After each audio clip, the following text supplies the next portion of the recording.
आदाब, जय हिंद। मैं वाजिद खान और आप देख रहे हैं लेखनी शास्त्र न्यूज। लेखनी शास्त्र न्यूज में आपका स्वागत है।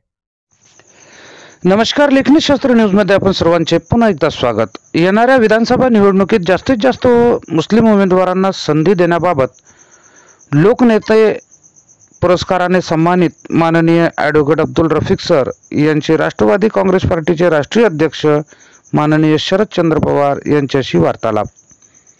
राष्ट्रवादी काँग्रेसचे महाराष्ट्र प्रदेश उपाध्यक्ष लोकनेते ॲडव्होकेट अब्दुल रफिक सर यांनी राष्ट्रवादी काँग्रेस पार्टीचे राष्ट्रीय अध्यक्ष माननीय शरदचंद्र पवार यांची त्यांच्या पुणे येथील मोतीबाग या निवासस्थानी येत्या विधानसभा निवडणुकीबाबत भेट घेतली। सदर प्रसंगी राष्ट्रवादी काँग्रेस पार्टी अल्पसंख्याक विभागाचे राष्ट्रीय अध्यक्ष उबेदुल्ला खान आझमी, प्रदेश अध्यक्ष जावेद हबीब, ज्येष्ठ नेते हबीब फकीह, आरिफ बागवान, मसूद खान उपस्थित होते। यावेळी पवार साहेबांनी ॲडव्होकेट रफिक सर यांच्याकडून मलकापूर विधानसभा मतदारसंघाचा आढावा घेतला असता संभाव्य उमेदवाराबद्दल चर्चा केली। ॲडव्होकेट अब्दुल रफिक यांनी मलकापूर विधानसभा मतदारसंघात 21% मुस्लिम मतदार असल्याचे पवार साहेबांच्या निदर्शनास आणून दिले असता ॲडव्होकेट अब्दुल रफिक यांनी या प्रसंगी राज्यातील अल्पसंख्याक बहुल मतदारसंघाचा गोषवारा सुद्धा पवार साहेबांसमोर सादर केला।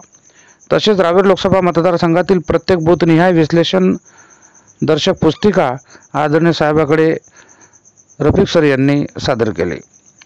या प्रसंगी ॲडव्होकेट अब्दुल रफिक सर यांनी असे सुद्धा सांगितले की लोकसभा निवडणुकीत मुस्लिम समाज हा पूर्ण ताकदीने महाविकास आघाडीसोबत होता, त्यामुळेच महाविकास आघाडीला राज्यात भरभरून यश मिळाले, याला पवार साहेबांनीही मान्य केले।